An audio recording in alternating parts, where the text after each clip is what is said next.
Good evening, everybody, and welcome to this week's edition of the Sports Report After Dark. I am your host, Seven. Dan is waiting in the background. We're ready to talk the human side of sports tonight. I want to start off by giving a special thank you to our sponsor, Gunslinger Soap. Gunslinger Soap is handmade soaps and beard products made without all of the junk to pamper your skin. You can go to their website right now, gunslingersoap.com, and sign up to get 15% off of your first order and always free shipping over $30.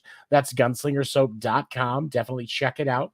I do also want to welcome those of you listening Saturday night on West Coast Radio. We appreciate your support. Thank you for supporting westcoastradio.info. You can find us on YouTube at youtube.com/at the Sports Report Podcast. We would love to interact with you there or on our Facebook page. As a heads up, this is not a family-friendly show. We swear, we drink, we say inappropriate jokes. We talk about the human side of sports, and that Skip Bayless is one of the lizard people. So if you need to put the kids to bed and come back and check the episode out later, you can definitely do so on our YouTube channel. Bringing in my co-host, my hetero life mate, and the person who should be on the bulletin board in picture form at every school in Falls City, Nebraska, Dan the Dick Warner. Because I'm a fucking local hero? That's why I'm on Yes. the fucking bulletin boards around here. Exactly. All right. Yeah, because local you're a hero. Local hero. Local hero saves cat and tree. Rushes for 1,000 yards. Rushes. I heard we're going to talk about white privilege tonight.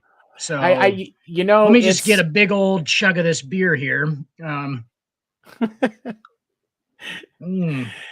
all right. And for those of you watching live, if you are watching us live and catching us after, don't forget to sound off your thoughts in the comments. We'd love to hear from you. because he and I get sick of talking to each other. Yeah. So big That's pretty topic much for what it tonight. is. I have a question. And Dan, we make inappropriate jokes. We laugh, we go back and forth, but this thing just doesn't make sense. Dana White on video hitting his wife like she's his sparring partner at a bar nightclub. I don't know what it was. Not much is said. It's trending for 24 hours tops. Kyrie Irving tweets without context a link to a movie that has anti-Semitic views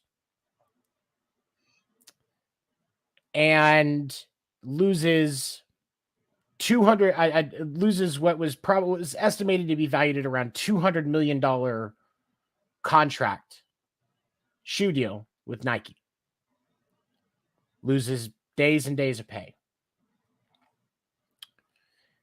because he wouldn't say what the Celtics and the NBA wanted him to say. Now, I'm not going to act like the Kyrie tweet wasn't bad. The dude knew exactly what he was doing and was being a dick on purpose. I'm not going to say he wasn't.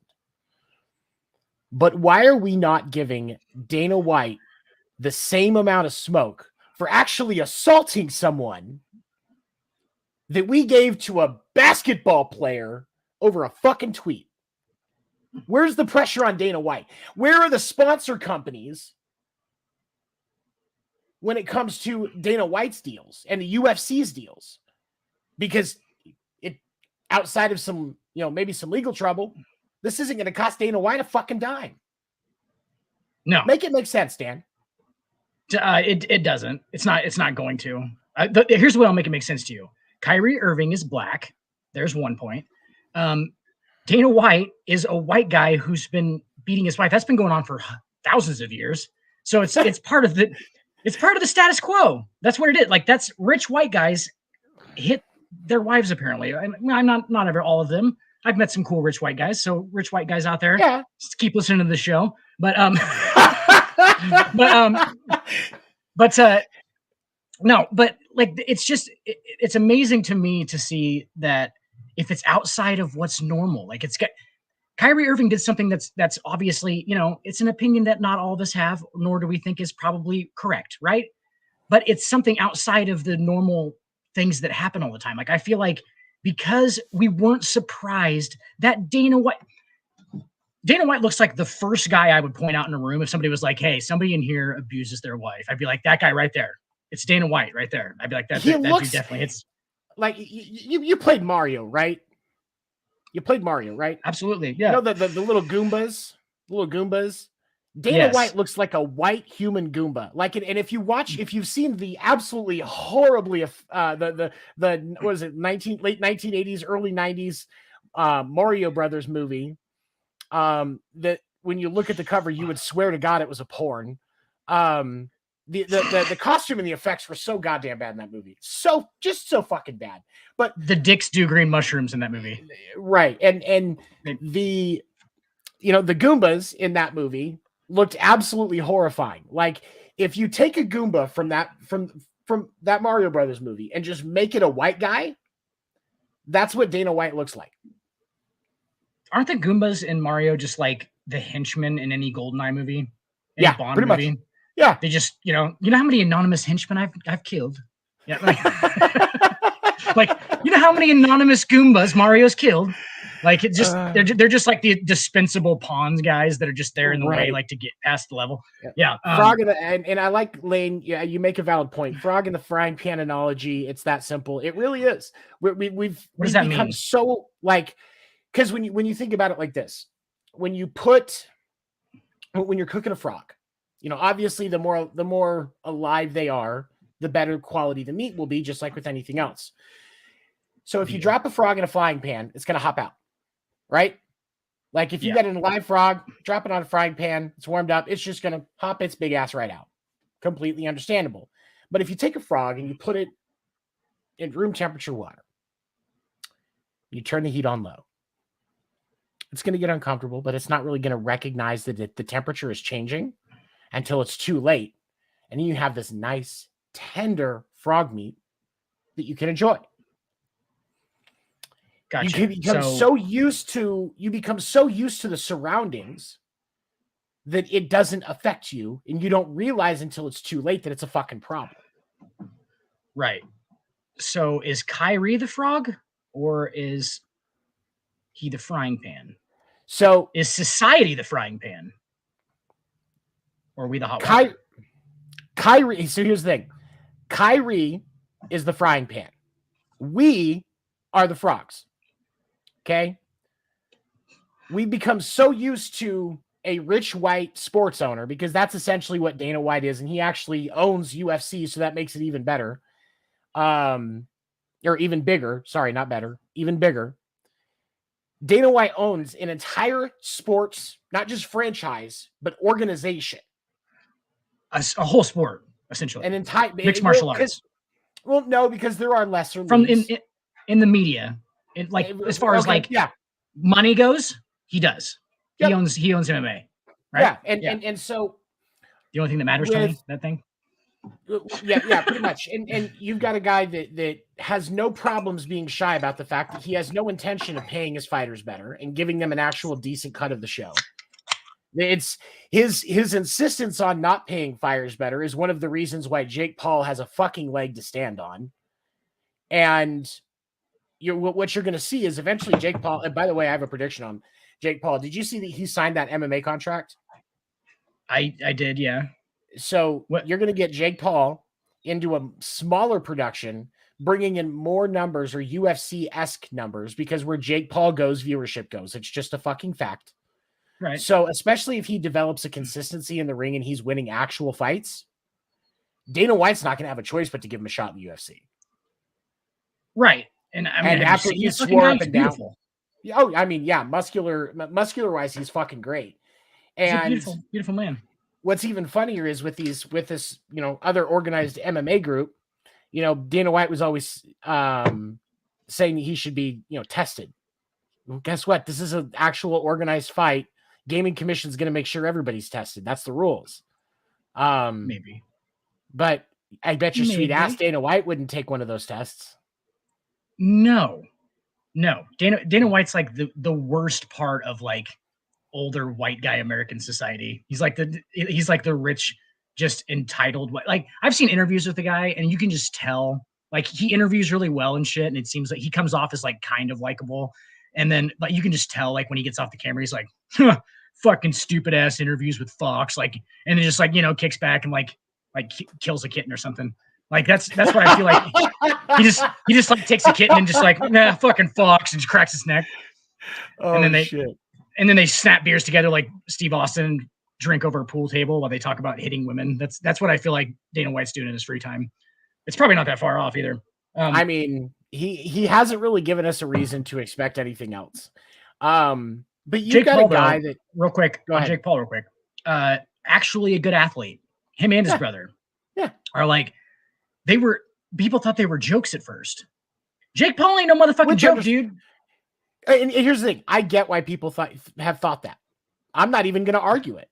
I thought it at first. I still have a hard time taking him seriously because he's a fucking YouTube star. I'll admit it.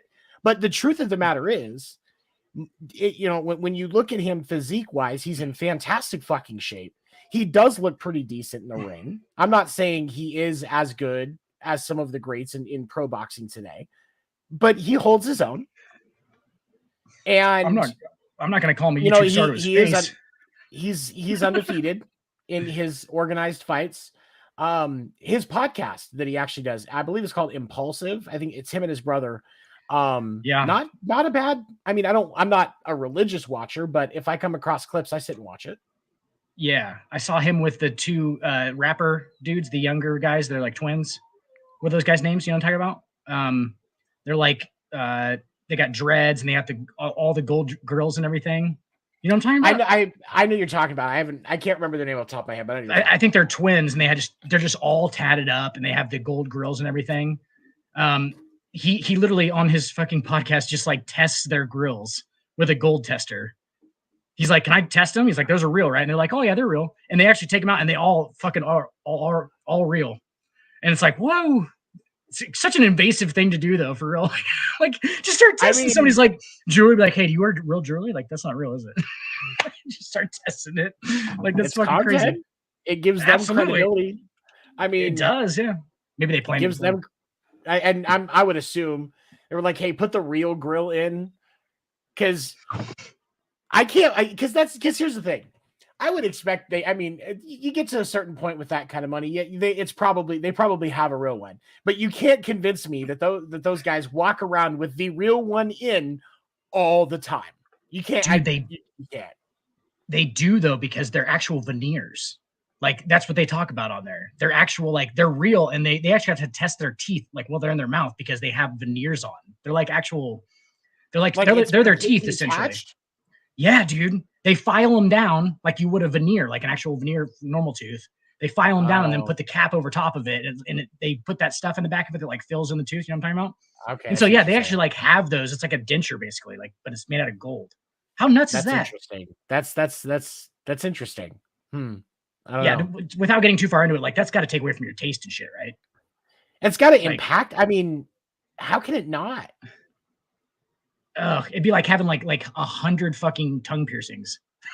Like, they're just always in there. There's always like metal everywhere and shit. That's weird. And my fat ass, I like food. I want to taste the food I'm eating. Right. I don't want to taste gold. I don't want to taste platinum, whatever that crap is made out of. I want to taste my food. Sometimes I enjoy that little piece of barbecued pork that's stuck back there for a second. You know what I'm saying? Like, I can feel it, and I enjoy to get that out of there sometimes. And it's just as good 10 minutes later. But you're not feeling any of that shit. No. There's nothing. It's just like, yeah, I mean, I bet they clean up nice. I mean, but you don't have to get your teeth clean. Yeah, we're getting far too far into this. No, there's just so much to unwrap with that. It's so fucking weird. But I mean, you know what? Yeah. To each their own. It's not my fucking mouth. Right. And dude, these guys have tats fucking everywhere, all over their faces, like underneath their eyes. Like, that shit's crazy. Like you said, like, I'm cool with it. That's what you want to do, bro. I like it. Like, but like, and how I don't get the allure of face tattoos, because and for me it comes down to, at any point, even whether you're a celebrity or you're the most basic person, you could be in a situation where the only job you can get is something where having face tattoos makes you a problem. And that can potentially put yourself, your family, the people that you're supposed to be helping and supporting at risk. So I respect people that do it, because I know it's a lot of pain to go through a lot. It takes dedication to make that choice, but it's not something I could ever do, because it's such a bad idea to me. I 100% agree with you on this front. If you're a normal person who isn't Post Malone, don't get a fucking tattoo on your fucking face. Like, but the kicker is, if you're not a really talented musician who's going to do that profession for the rest of your life, and it's almost like a status thing. You know what I'm saying? Like, someone like Post Malone did that as like a status thing. He was like, I know I'm gonna be fucking big, dude. It don't matter what the fuck I have. He has like a fucking piece of pizza on his face or something. Yeah. Something ridiculous. And like, it's a status thing. Like, it's literally like, hey, I am never gonna have to do anything else than what the fuck I want to do for the rest of my life. And that is if you can actually say that, if you have fuck you money and fuck you talent, and you can say, like, that's what hey, I'm gonna get a fucking. It is like I'm gonna get a fucking face tattoo. If I ever have fuck you money and fuck you talent, well, I mean, I have fuck you talent, let's be honest. But like, if I ever have fuck you money, yeah, but if I ever have like, yeah, I'm gonna get fucking face tat, bro. It's probably gonna be like your initials, just TG right there, just like in a good cursive. Just right? Get the number 7. Just get like a nice script. Yes, the 7. Yeah, that wouldn't be not generic at all.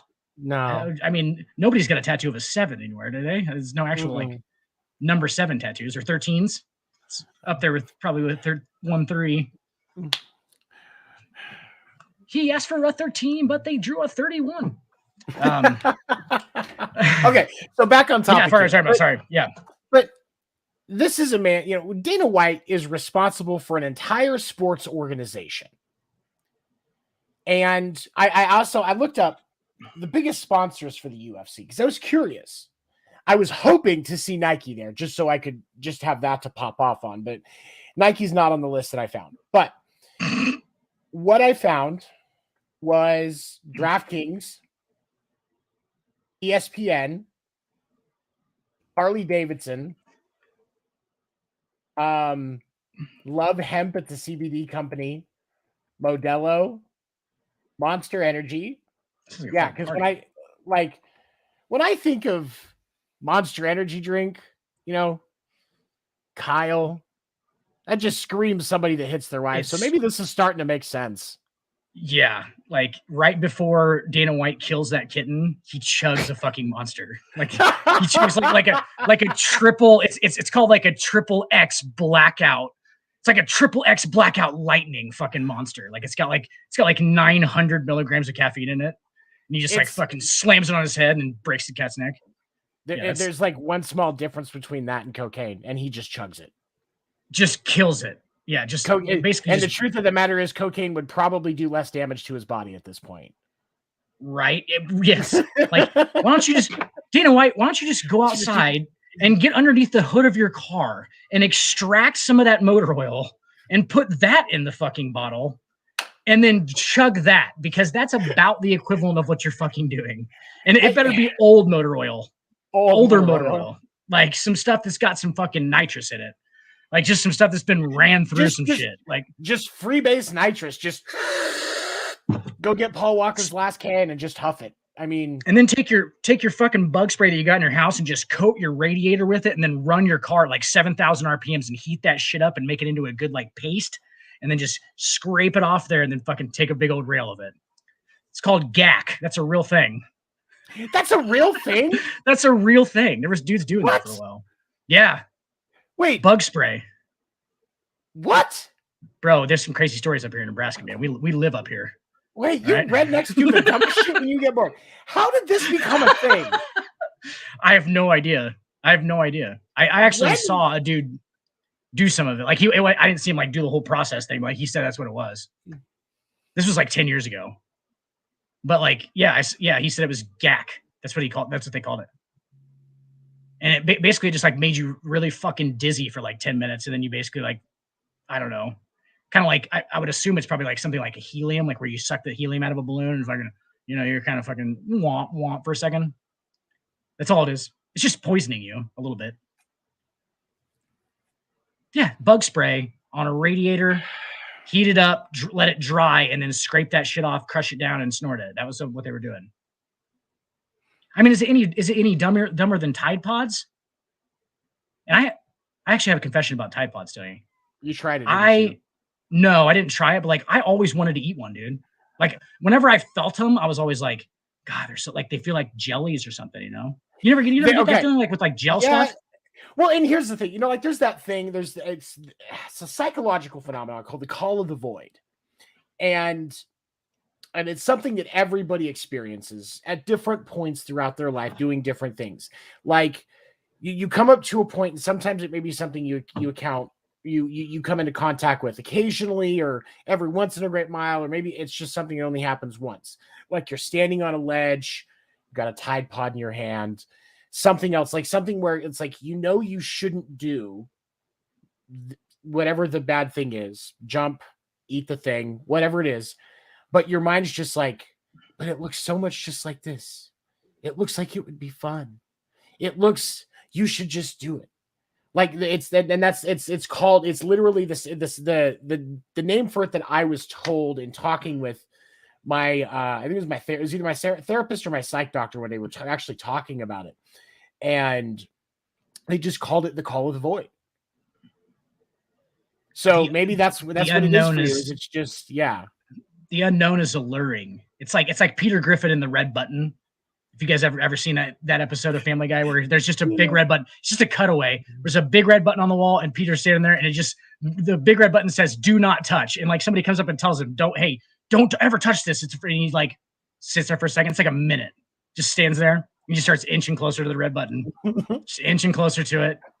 And he just hits it. And everyone just basically explodes. Like the whole room just explodes, and that's the end of the fucking cutaway. And it's like, but it just creeps towards it because he's got it. Because don't do that.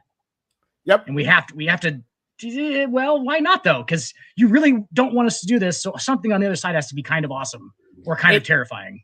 Right. And that's the thing is the human mind is such an interesting thing when it comes to stuff like this, because your mind is just creating scenarios. And for those of you that don't know, if you're somebody that's considered neurotypical, you don't have mental health conditions, and you experience a call to the void, that is a brief snapshot, a very brief snapshot of what it's like for somebody that has mental health issues, especially with depression, suicide, anxiety, at what it's like. Because for those of us that have those issues, there are different just random things that just race through our mind at any given point, and medicine and different things can help reduce the frequency of those things, but it's not something that we can control. So imagine having to experience that every second of every day your entire life, and you'll start to understand why people that have mental health conditions struggle. Dude, I remember something on this exact same topic that I wanted to talk to you about. I heard a statistic the other day, and I think it's pretty accurate as far as like from where I got it from. 70 or okay, so it's 38% of adults don't have inner monologue. I'm going to say that again. 38% of adults don't have an inner monologue. They do not. Yeah. So like anybody out there who talks to themselves all day long, like has a voice inside their head, which is a lot, obviously 72% of people do. Okay. So you're looking at almost 3/4, but what the fuck, dude? I thought that was everybody. Like I thought everybody had that. I'll add on to that one step further. Those of us that do have an inner monologue, some of us see it with words, or some of us it is just words, and some of us actually it becomes almost like a visualization thing where mentally you can see it. I thought it was just a visualization. I get there's visual, some people audio, where it's the whole 9 yards. Like there are some people where it's literally just the word. There's no visual component. That's interesting. Yeah, I thought that was interesting as well when I learned that. I thought that was pretty cool. It's almost like they're reading, like they're almost like reading a narration of their own life, kind of. Like pretty much, yeah. It's their thoughts appear. It's more of a narration that they're reading mentally than seeing anything visually. But like you and I, it's a lot of pictures, and it's almost like the voices are talking, but it's an internal thing, and there's not like actual voices unless we don't take our meds. But you know that Christmas song, "Do You Hear What I Hear?" Do you? Yeah. Do you? Do you? Like it's it's different for different people, and I don't know what the breakup of it is out of that 70%, 72%. How many are visual? Or I guess because if it's 38% don't have that inner monologue, it would be 62%. So I don't know what the breakup is out of that 62% where it's words and not pictures, but it's there's a difference. I feel like ours, Tony, is like, what was that Galifianakis and fucking Keaton movie where Birdman, where they're coming in often in stage, like so like half of it happens like as the actors are off of stage from this play, and then they just are randomly just like walking down the hallways, and they'll get back into the play, and then the play starts again. That's what it's like in my mind. Like it's like my normal life is like the outside, and then like there's like different play sets that I walk into, and there's like I go off on a tangent for a second. So it's all like a visual. That's an interesting way to describe it. I could that's an issue. I don't know that mine goes exactly like that, but I also can't say I can also say it's not wrong. Right. So it's like I feel like I'm kind of in a production sometimes. Like sometimes I'm in a production, but it's just but then like there's reality points in my life. I obviously I am conscious of reality, but there's a lot of like play space. Like it's all just like it's almost like a production. Does that make sense? So do you ever, weird question, do you ever, when you're doing something, whether it be like cooking, cleaning, or just doing something where all of a sudden it's like you're narrating it and doing something for like a YouTube video or a TikTok clip or something like that? Does that ever run through your head where you're doing it like that? Yes. Okay, and it's not a specific one. Yeah, I would say it's not like for me, it's not like a specific like YouTube or anything, but it is somehow like exactly what I'm saying, like a production. Like I'm doing it for like it's almost us realizing that we're doing it to play on somebody else's stage. Like we're doing this action almost to be a part of somebody else's story. Does that make sense? So like we actually start to feel like we are part of that story, and that's where I think that sense comes from. Maybe I don't know. I'm not a psychologist, but Yeah, like that would be my guess, maybe. But yeah, it's very interesting. I mean, but dude, 38% of people don't fucking. What do they do? Like, what are they doing? I Then they just react to things that happen outside of them. That's it. like I don't understand, because like no, and that's my question with that, is because like I wouldn't understand, like, if you're not getting at least the words or the pictures when you're thinking, what, how are you thinking? Like what is that? That's what I don't My inter- understand. yeah, my interpretation of it is that basically these people are just reacting to physical outside things. Like they are just existing in the world, and everything that they can touch, smell, see, and hear is what their reality is. And in reality, we know that that's less than 1 billionth of reality is what you can touch, smell, see, and hear. So like Right. so like that's just craziness to me. I don't know how you aren't bored as fuck for one all the time. That would Right? drive Like me nuts. but it doesn't, because they don't think like that. They don't have. I don't know if they can think into like, oh, I would be nuts if I didn't have this type of thinking. I don't think they think like that. They just Well, react to what but happens outside of them. could you imagine though? I mean, let's step into the whoa for a second, little stoner mode here. Could you imagine though being on one side of that? So one of those people that doesn't when their thoughts aren't like visual or word based, it's not constant. They don't have that inner monologue, and all of a sudden it shows up. And conversely, yours one day just stops. On one side of that, could you imagine like mentally how that would feel? it's weird though, because if you're on the side that just reacts to outside, right? You don't have any inner monologue or anything. If you're on that side, you're gonna have a goddamn panic attack almost immediately.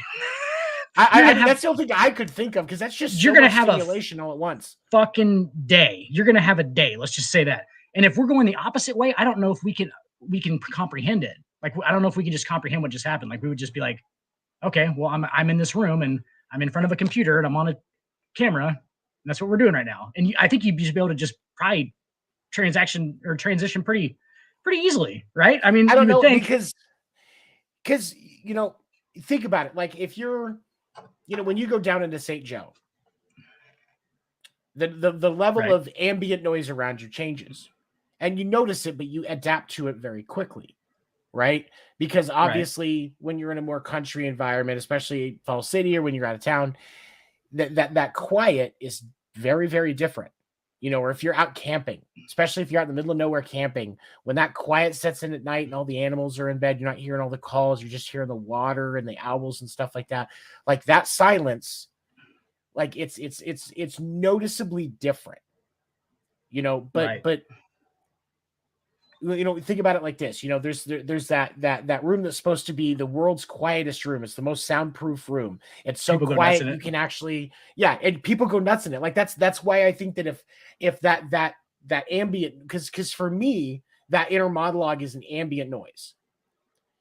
And because I have ADHD, that's why it's so fucking distracting. But that inner monologue is ambient noise for me. And so if that just all of a sudden shuts off and everything goes quiet, I feel like my anxiety would get worse.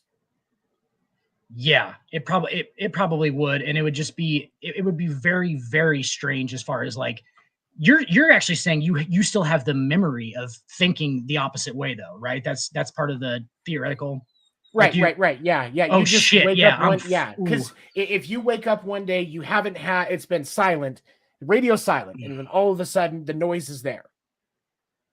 Like, think like Bruce Almighty. When Jim Carrey, he becomes God, and all of a sudden he can hear all those prayers.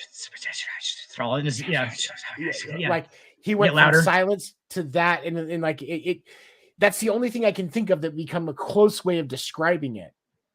But yeah, and then also the thought of going from that being there, you're used to it. It's almost a comforting thing because it's that rolling ambient noise, to silence. Ooh, yeah, I would lose my fucking mind. Yeah, I don't think that's even like, I don't think that's even I think we would just, I think we would go almost immediately nuts. I think you go almost immediately insane. The people who can hear shit are literally going to be walking around like the prototypical what we think of as an insane person, hearing voices from everywhere. They're just going to it's just going to be stuff outside. It's just going to be but it's actually inside of their head, which they're not going to understand. Yeah, it is the fucking Jim Carrey shit. The fucking that's got to be the best. He has to get it out. Mm-hmm. He has to get it out with like the fucking sticky notes. He's like, I'll put them all on sticky notes, and the whole room is just covered in sticky notes. Like that's basically. It's such I think that scene.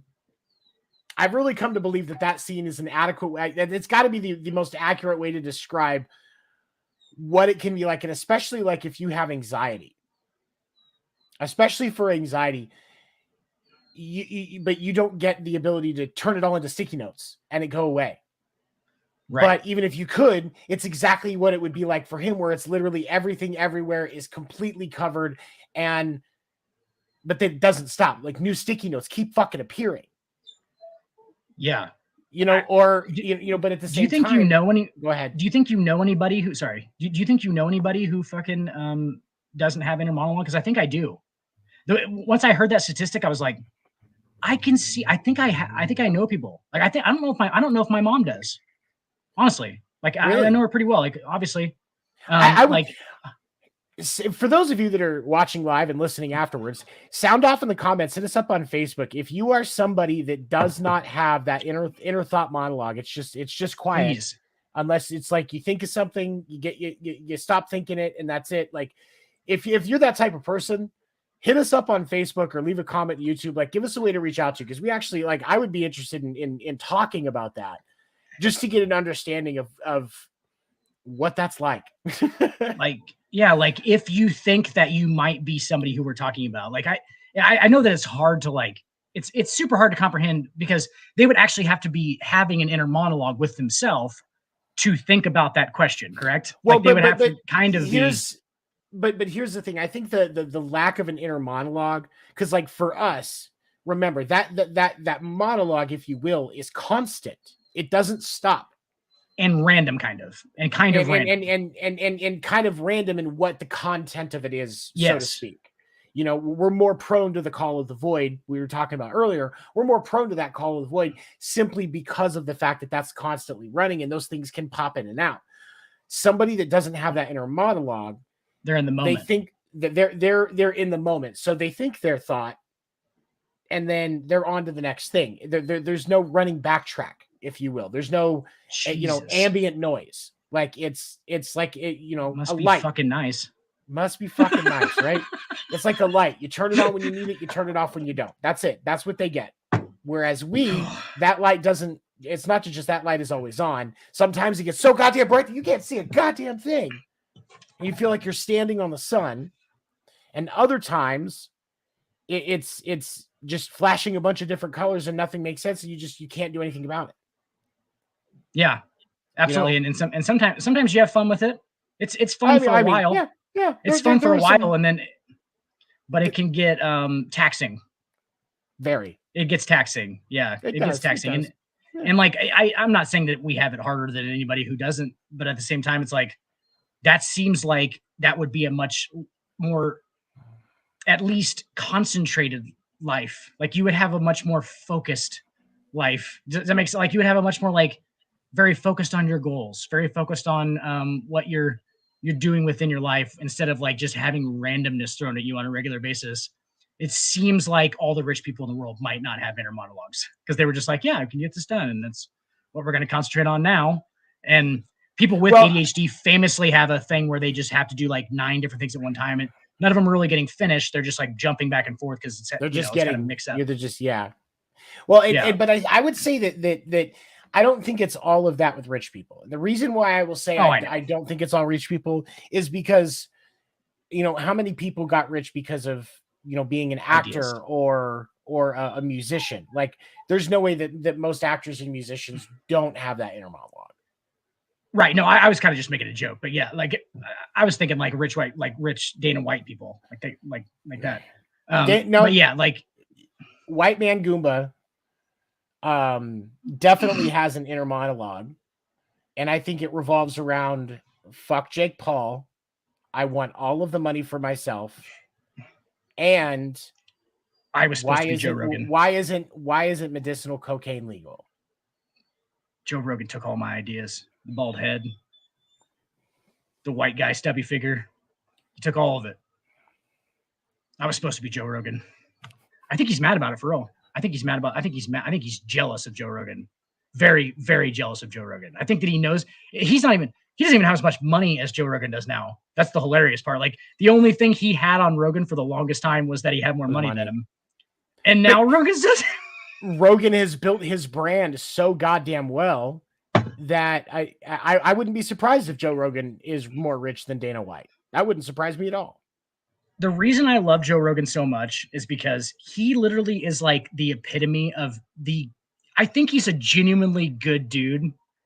He's a bro for sure. Like he's the genuine good dude bro.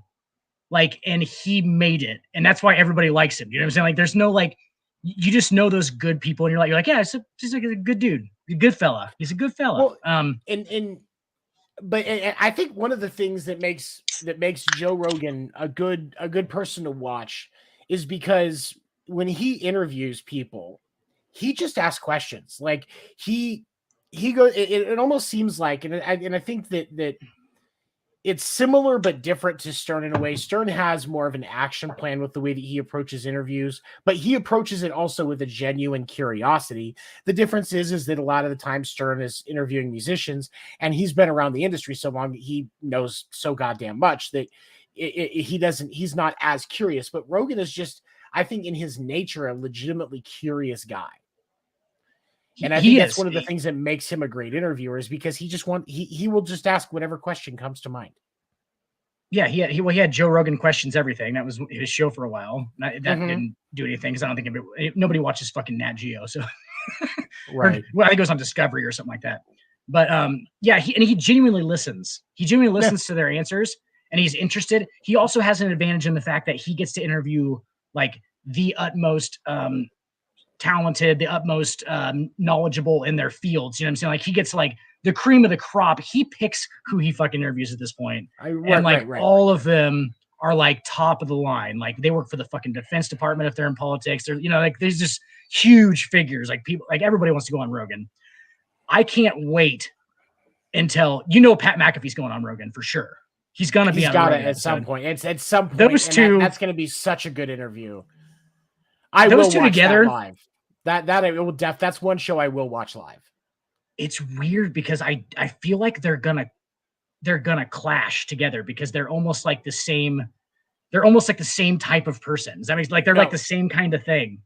I think it's going to be more like you and I. And honestly, and I think because you and I have a lot of similarities, like obviously your sense of humor is a bit darker than mine. But for the most part, like when it comes to our approach of things, like we generally are very similar. But the reason why we work well together is because of the similarities, and we have the ability to more naturally go back and forth. Like, how many times have we been doing a show and we look up and we're like, holy shit, it's been 2 hours and we didn't even realize it. We've done 2 hours without taking a break. Well, it's 43 minutes in right now, and I haven't looked at I didn't look at the little clock in the corner there. Exactly. Like, that's the thing, that's what I'm talking about. And I think, and that's what I would think, that's what I think that episode would be like. But also, like, I'm hoping that we see an Eagles Chiefs Super Bowl, because that New Heights episode before, right? Like, because Jason Kelce and Travis Kelce, they work so fucking well together. Like, that's such a good podcast. They've been doing it for a while. I mean, they've been doing it for a while. They got to grow up doing that shit. They had a fucking head start like a motherfucker. Like doing it with your brother, like that would be like, oh, that's easy as fuck, right? I mean, you would think, like most. Most of the time.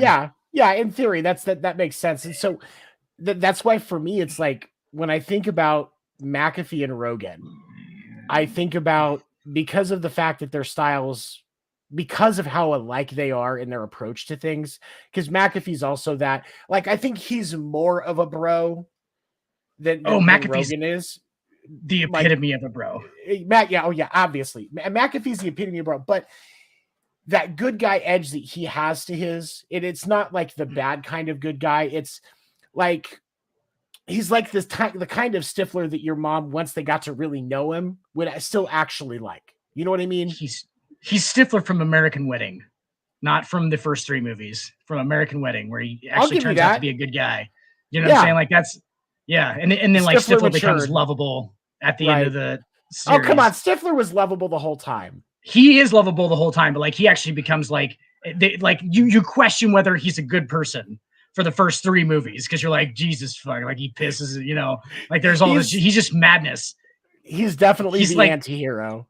He's like Zach Morris from fucking Saved by the Bell for the first 3 movies. Just a complete piece of shit. Zach Morris without a filter, absolutely, without an after-school special filter, absolutely. I'd give you that one, dude. Zach Morris, like, there's that Amazon show, Zach Morris is Trash. It is the fucking most hilarious show ever, because he really I didn't realize that the whole time that he was like the biggest piece of shit of all. Like, there's just a dude narrating. He's just like, yeah, and then Zach does this, and it's like the most ridiculous. It's like the most ridiculous shit. It's like, but that's the thing though, is like, that's one of the things that's legitimately great about that show is you just like, you remember in that How I Met Your Mother episode where they're talking about how when somebody points something out about your partner, you can't unsee it, right? And there's that glass break, right, moment where the veil comes off, the whatever. I think it's the same thing. You're just like, yeah. Oh yes, there's no unseeing that. There's no unseeing it. There's no unseeing that. I just watched the other day. You always talk about fucking Letterkenny, and I still haven't watched it. The whole thing, the whole show. I know, good. Dude. I've been watching clips of it though. This thing, like, so I'm getting my feet wet in it, and like I laugh fucking so hard at every single one. Like the Dick one was like one of the first ones I saw, like, where the Dick family, and like I was like, this is so fucking ridiculous, dude. Like, and their attitudes is so awesome. Like, Canadian humor is fucking hilarious to me. I don't know why it's so fucking funny. You've watched Trailer Park Boys, right? Trailer Park Boys. I love Trailer Park Boys, dude. I don't know why. It's so, like so Noah Dick. Yeah, that's J-Rock from that's the guy that plays Noah Dick, plays J-Rock in Trailer Park Boys. Yes, I did notice that. Yeah, with the beard and shit. He's got and it's and what's really funny is how well they portray the Mennonites in Letterkenny, but it's so consistently because they're it's one of those things where you think about it, because they're so innocent and sheltered that they say things that we think are inappropriate that doesn't mean anything to them. And that thing plays and it's so consistent with the Dick family throughout the entire series, but it's not overdone. Right. It's not overdone. It's actually it's done so perfectly. They call back shit in later episodes, and because they have a great approach to not making it feel so fucking repetitive. And it's still just so fucking funny. I see what you're saying. I see what you're saying though, with like they don't understand that they're making jokes the whole time, and they're almost laughing. They're almost laughing, but they know that they're being serious. So it's almost like they don't understand what's going on, and neither one of them do eventually.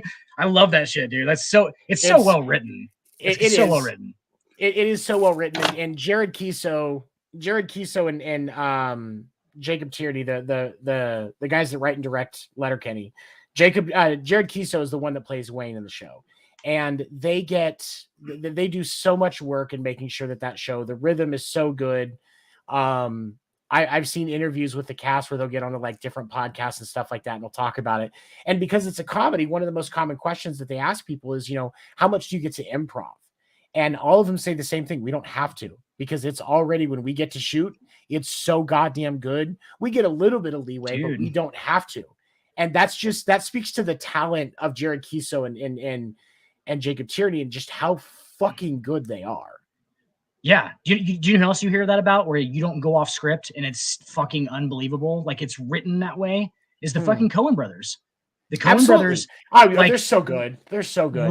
They wrote, dude, like I saw an interview with fucking Goodman where they ask him, or I think it's Goodman and Bridges, and they ask him like, "Hey, did you guys made up a lot of those lines, didn't you?" And they were both just like, they both start laughing, and they're like no, they're like, you don't go off script in a Coen Brothers movie. They said you read every single word exactly how it is written, and it comes out as a fucking gem at the end. They said it's so fucking good.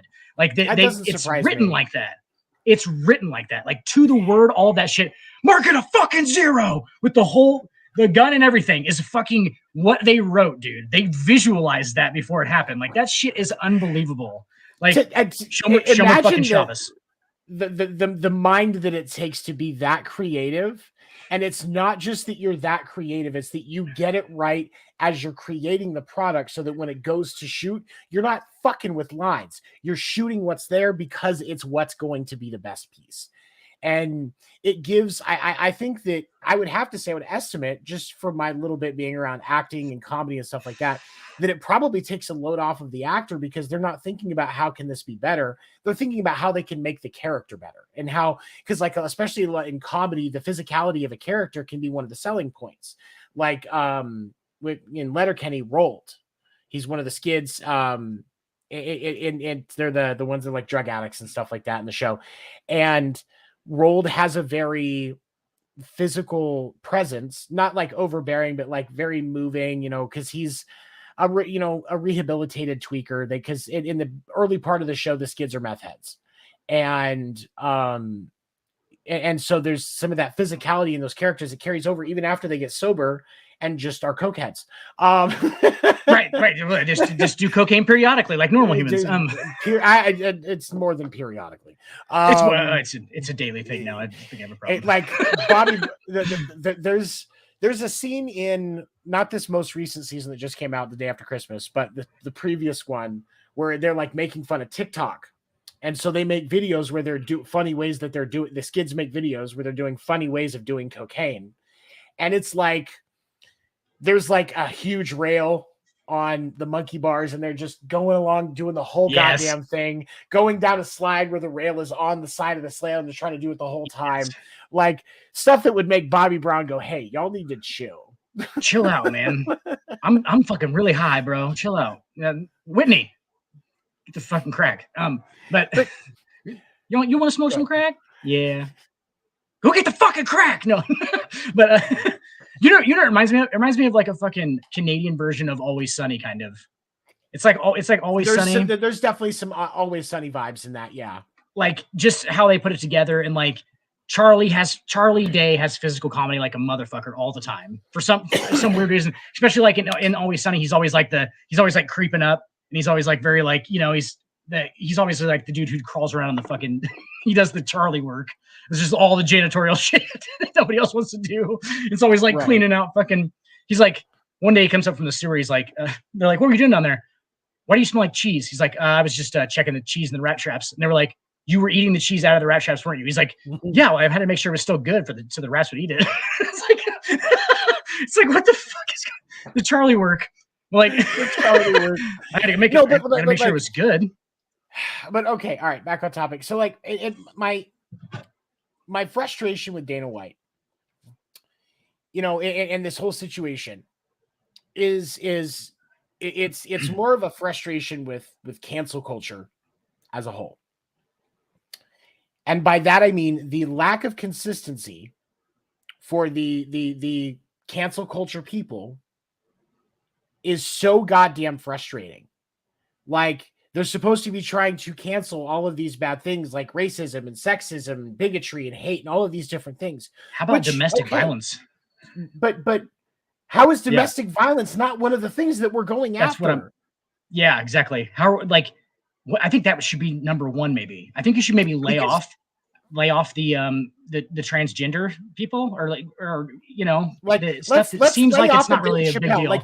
Like really, what's worse, Dave Chappelle making trans jokes that he actually wrote with trans people in mind and not just being a dick about it. He doesn't hate trans people. He just thinks it's weird. That's not a bad fucking thought. That's actually normal. It's funny. It's not a reason to hate a motherfucker. That's a Dave Chappelle line. It's funny. Dave Chappelle line. Not a reason to hate a motherfucker. More attention on Dave Chappelle than a guy who literally hits his fucking wife. And I'm not condoning what Kyrie did, But what I'm saying is, why is Dana White not getting the same amount of smoke that Kyrie Irving got? And Dana White is in a hell of a lot more of an advantageous position than Kyrie Irving. And you can't tell me he's not. I'll put it this way. Like, would you rather be, like, honestly, if you had a choice, like, hey, you're going to be one of these guys' friend, like they're going to be a good friend of yours, would you rather be Kyrie Irving's friend or Dana White's friend? Pull the trigger. I mean, for me, You have to it's, I mean, there's no C. Honestly, Kyrie. Yeah, me too. I'm picking Kyrie. Here's the thing. Kyrie, I don't think he's a bad guy. I think that he's very misguided, and I don't think he's a bad dude, though. You know what I'm saying? Like, I don't think he's a bad person. I think he's just fucking kind of. I think he's very like he doesn't really know what he's doing. He got famous really fast. He's really young. He has no idea. Again, we talked about this. Kyrie Irving sees basketball like we see a regular 9-to-5 job. Yes, like it pays the bills, but it's not what I want to be doing. And I'm not. But your 9-to-5 makes you. Your 9-to-5 makes you $20 million a year. That's the only kicker. You know what I'm saying? Like your 9-to-5 that you don't really want to do, you kind of have to do, right? He has no fucking choice. He has no choice in the matter. What else? He has to do it. Exactly. What else? Like you can do it. God Shamgod did it. Remember, God Shamgod stepped away from basketball, and I'm just bringing up God Shamgod's name. Dude, that guy was fucking talented as a motherfucker, dude. He was good. Just stepped away. Nobody remembers God Shamgod. Doesn't make $20 million a year. I can't imagine what God Shamgod is doing today. I would love to have him on the show. God, if you're out there. That's God. Oh my God. God, if you're here. His actual name is, for people who don't know this dude's actual fucking name is God, G-O-D, Shamgod. Shamgod.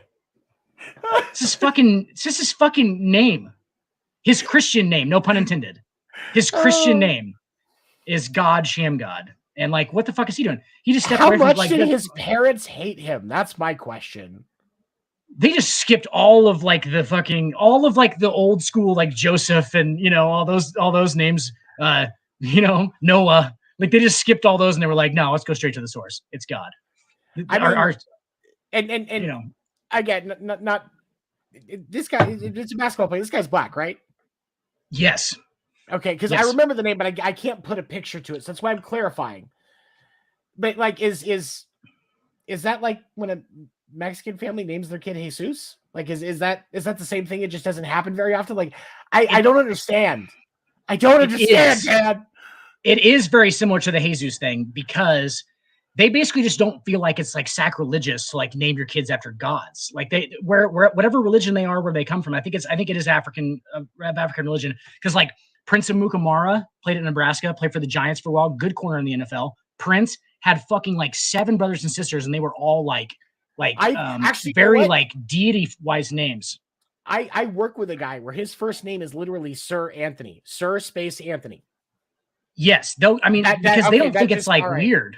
You know what I'm saying? Like they don't think it's weird, and it's like, but God's a whole different thing though, because like they'll just go like with Prince and like King. I think he has a sister King. He has a sister named Princess, I believe, and like they just go straight to the source. That girl's named Princess. Like, yeah, it's. And God though would be going all the way to the fucking end of the line, right? I mean, can't really go any higher than that name. I mean, it was just like if an ancient Greek, somebody from ancient Greek was like, that kid's name is Zeus. You named your dog Zeus? What? Yes. Okay, exactly. All right. I'm back. I got it. Right. I got it. And yeah, God, but his last name was Shamgod, which is the craziest thing. Like, so let's take weird last name. Let's take the to some spiritual significance of the word God off the table for a second. It's just a word for a second. But now we've got but we've got a guy that says God Shamgod. Like, I still think his parents hated him because like If We're my gonna name get was you what, Tony Von Tony? Tony Von Tony. That's not as bad. Not even close to as bad. But It's it still, would be like but, you're. hold on. It would be Well, no, like Satan McSatan. but like, Satan. I'm taking the emotional significance for people of the word God off the table. It's just a regular word. It's just a regular name. Let's make it. It's a regular name. God is a regular name. The name God, Right. Sham God, still sounds fucking stupid. It does. It does. It's not like within the, like objectively. Here. We'll get you there you go. God, look at he signs it. I've never seen his signature before, but that shit is crazy. What? Good player too. Good player too. I have like yeah, dude. I have like 6 of his rookie cards. Played for the Wizards. Imagine that. He's a god playing for the Wizards. Yeah, but yeah, he was. I didn't know he went to Providence. I just learning that. Never seen his signature before, but yeah, that was his name. For the Wizards, 20 games in 97. Averaged 7 minutes a game and 3 points a game, 32% from the field. No, not even a rebound. Not even he was. Oh God, not really good at all. Didn't give it a shot though, dude. Like didn't give it a shot. He was playing garbage minutes, which a lot of rookies have to do, and he just stepped away. And my whole point is like, what was Kyrie gonna do? Kyrie was gonna start as a rookie. Kyrie did start as a rookie. Kyrie fucking was the best player on his team as a rookie. Those Cleveland minus LeBron teams, those depressing ones. Right. Well, and here's my question with, and here's my thing with Kyrie. Like he's done this because obviously it pays the bills so much more efficiently than anything else. So why wouldn't you? Like that part makes sense. But at the same time, like he doesn't, just like I've said, he doesn't hold basketball on the same tier that basketball puts him. And I think that's where the real disconnect is between Kyrie and basketball as a whole, is they are not equally yoked. And we've talked about this too. I think that's the most common outlook on the professional sport that they play. I think that's the most common one. I would say that's probably 60-40 to the entire population of professional sports. I would say males and females. They're doing it as a means to an end. I do not think that all of these people love the game. I think that more than half of them probably don't. They were just born and they were 6'6" and they're 260. And they, like, somebody told them one day, they're like, hey, you can go to the NFL. Like, it's a very prestigious job. Like, you can get paid a lot of money. Like, you can do this professionally and you can play a game professionally. And they were just like, oh, that sounds like a great idea. Right. And like, because they were just so good at it, because you have to be so good at your fucking sport to be a professional at it. You have to be so good. He's clearly a natural talent.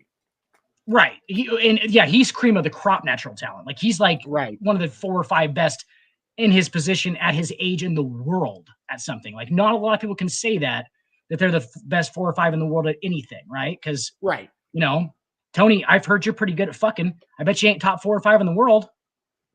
Well, I don't know. I'd like to try. I mean, I don't know. Look, where is that competition? I'm sick of getting fucked by life. I'd like to be in the competition to fuck for a trophy at some point. Next on After Dark, we get Martha's opinion on this subject.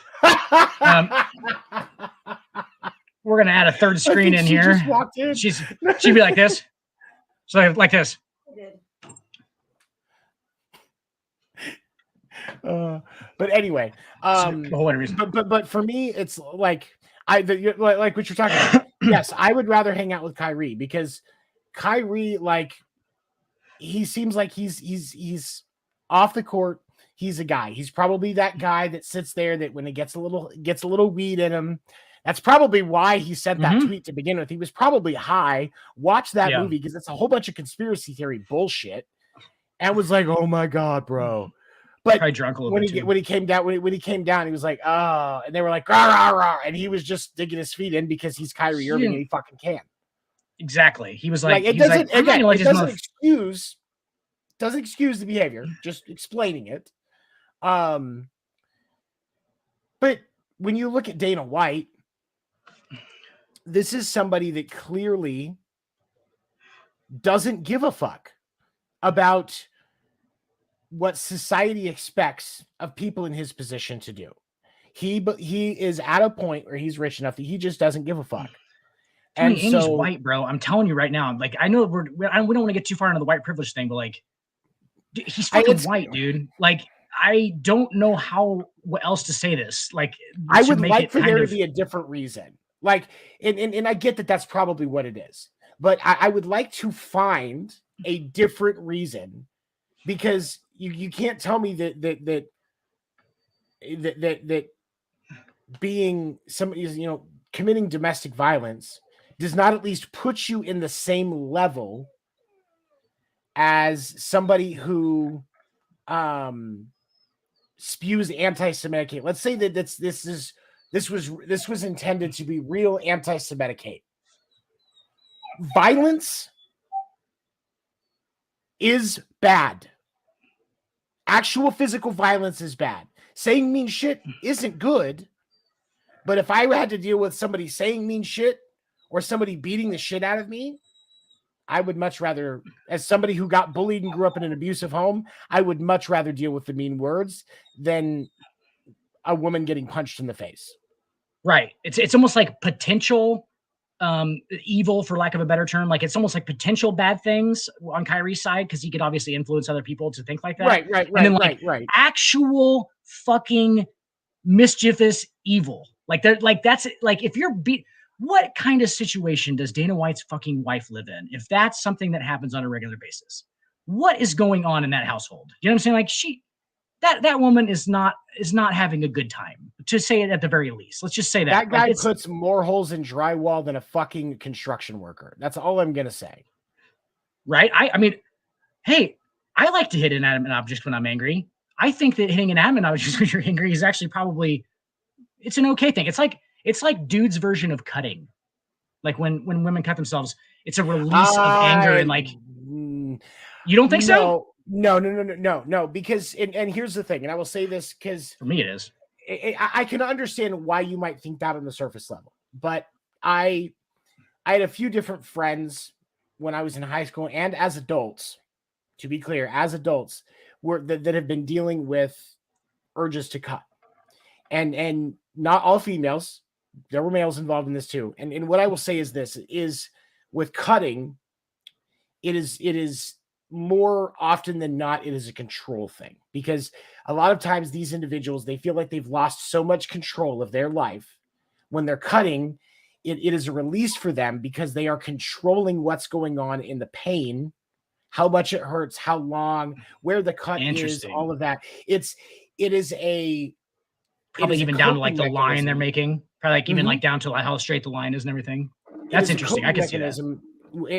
It's a coping mechanism. It's an unhealthy coping mechanism, but it's a coping mechanism that is related to that stress and anxiety and a complete feeling of lack of control. And that's why one of the therapies that I've seen that was interesting, I wouldn't call it 100% effective, but I saw that it was interesting, is there was sometimes with lighter cases where they will tell them to wear rubber bands on their wrist, and instead of cutting, snap the rubber band a couple of times. They use that in substance abuse as well. Right. If you have an urge to do something that you got urge to have a drink, snap yourself. It's just supposed to get you back into the moment. It's cognitive behavioral therapy is what it is at a very right. Level, it's a more, I think it's a more aggressive form of it. Yeah, but it's just trying to bring you back into the moment and shock your mind. Whereas with like, a guy that's hitting drywall, like with what, Dana White loses his mind, hits a bunch of drywall. Okay. Right. That is somebody that is releasing anger, but their mind is justifying it by saying it is an inanimate object versus a face. Right. And a lot of times individuals that are habitual about doing that, they use it as a tool for manipulation against the people around them. See, that's the thing. I absolutely do that. I usually don't do it around other people. I usually do it when I'm on my own. And for me, it's about the pain part. So it's about, it is about the control pain, because my knuckles are absolutely destroyed. Like, obviously you can see, I mean, that thing, you saw the one on my finger just kept like, it's literally about like the pain on my hand. And because I'm hitting stuff so hard that I'll hit fucking concrete walls and stuff, like swing baseball bats and hit it. Like it's more about like the pain on my hands and stuff. So it's kind of closer to cutting, I would say, for me. Anyway. Okay, that's I can associate it that way. That makes sense. I can see why you would make that connection with cutting. Then that does make more sense. And good job. I don't like destroying my own stuff. So I don't like destroying my own stuff because I destroy a lot of my own stuff, like doing it. Like I break stuff that I don't want to break, and then after it, I'm like, fuck, broke that shit because I didn't. Right. I wasn't going for that. I was going for the I just needed to feel like the control of like in a snapback almost of like pain. Yeah. So maybe you need to wear some fucking rubber bands on your wrist for a while, sir. I've tried. They've put me on that plan. It didn't. I just forget about the rubber band. You just go straight to the. Yeah. It's ADHD. It happens. But like, so I can see why you would think that, but like more often than not, individuals that do that, it is about intimidation and control and expressing your anger, but you justify it by it's not a person's face, so it's not bad. This can be repaired, but in the truth, there's typically, obviously not all cases, but typically there are more narcissistic intent behind the action than than how it is for you. Does that make sense? Absolutely. And they're also like it's almost like they're showing the person like, hey, I could do this to your face, right?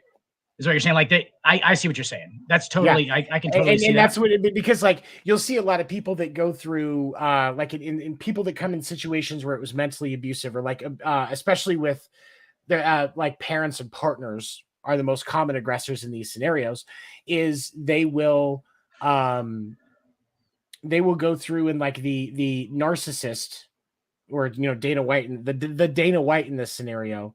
Yeah. When something happens that they don't want, or it's a situation that they don't want, they're trying to they're trying to punish the person, but they're not going to actually hit them, so they can justify that it's better. They will do things like throw things, break things, hit the wall, or do things like that. And oftentimes, more often than not, be like, you made me do this, or there will be comments that make that person that they're doing it in front of, that they're trying to impact, they make them feel bad for it. And when that happens consistently enough, as the victim in that scenario, you start to believe that that's true, and that's why they're making you do it. And so you get to a point where you feel like you have to change the behavior, even if the behavior isn't bad. It's just not what the narcissist wants. Does that make sense? Right, absolutely. And I've done that on a handful of occasions. Do you know what I'm saying? Like, I've done that kind of stuff on a handful of occasions. So I figured that was kind of what it was about, because I have thought about it, and I've tried to get to the bottom of that. But like most of the time, it literally is just like me by myself, and it's about like and I think it's almost about the energy of getting it out too, because when obviously if you throw 5 hard punches into something, you get a lot of like, you're getting a lot of like breath. It's getting physical release. I think that's a lot about what it is for me. But like that's interesting though. See what we just did there, ladies and gentlemen? We just had a conversation about something. I didn't know a bunch of shit about it, and now I know. And I changed my opinion based on the things that happened during the conversation. Just pointing it out for anybody who needs to hear that. For anybody who needs to hear that. Okay. Don't stranglehold your opinions like Dana White strangleholds his wife. Don't stranglehold your opinions. Okay. Don't pull a Dana White. Stranglehold your opinions. Jesus Christ. His wife's name is Opinion. We're gonna take a quick break here. Take a quick breather. We will be right back. I'm thinking about pulling a Stephen Weaver and just picking up my laptop right now and taking it out back. Staying live. You want to? For all things baseball, don't miss the Winter Meetings podcast Sunday nights at 9 p.m. Eastern at youtube.com/The Sports Report Podcast. And again, Tuesday mornings on West Coast Radio at 11 a.m. Eastern.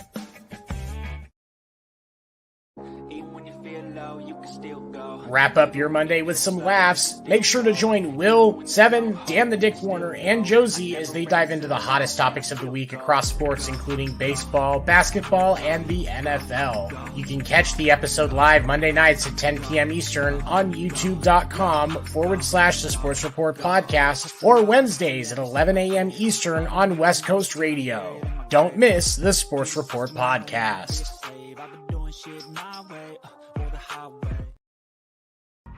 Don't miss Fight Night. Every Tuesday night, Will Morgan and Josie Haney break down the hottest topics of the week across combat sports, including UFC, boxing, WWE, AEW, and more. Past episodes are available on youtube.com/The Sports Report Podcast, and each episode will air again Thursday morning at 11 a.m. Eastern on West Coast Radio. Don't miss Fight Night. Tune in or tap out.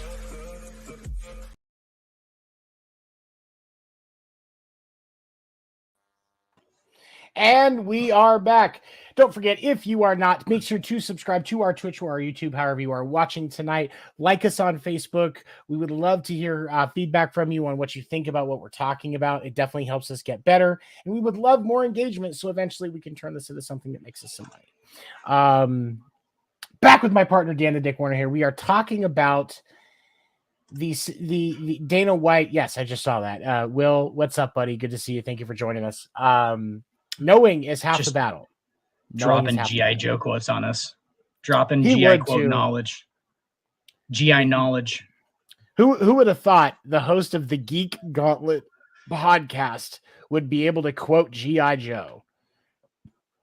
Well, I actually have a few original GI Joe dolls that aren't in the packaging anymore that you might be interested in. I'll send them to you.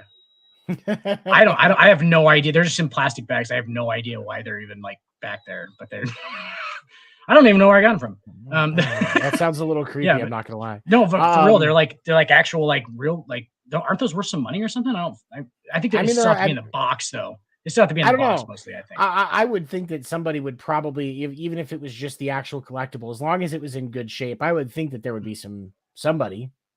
They're like from the 50s. Yeah, so they're actually, I'm sure. Yeah, it's like old army. You know, like when there was like two versions of that doll. It was like white shirt Marine one, and then there was like full tactical GI Joe. Those were the two versions. Like there was like leisure GI Joe, where he's still got a sidearm, and a fucking AR. And then there's like leisure GI Joe, and then there's like full tactical, where he's got like a grenade launcher strapped to a fucking. He's got like knee pads on and shit. Like that was the two versions. I have the leisure one. Leisure one's pretty cool. He's pretty cool. He's got a tight white shirt on, V-neck. Gotta have the V-neck. Okay, so as we dive back into talking here, so we've got Dana White beats his wife. UFC doesn't lose any sponsorship. ESPN's not talking about pulling Fight Night. Or, canceling an episode of Fight Night, canceling a fight, not showing it. Nothing. DraftKings is still happy to support UFC.